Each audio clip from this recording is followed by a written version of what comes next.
AI is not going to steal your job, but someone who's using it definitely might.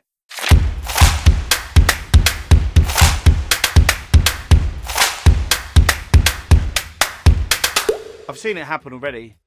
There's like one person who spends all day writing or designing, which is like inefficient, you know, and then there's another person who uses AI to get the first draft done in 10 minutes, then spends the rest of the day improving it and making it better.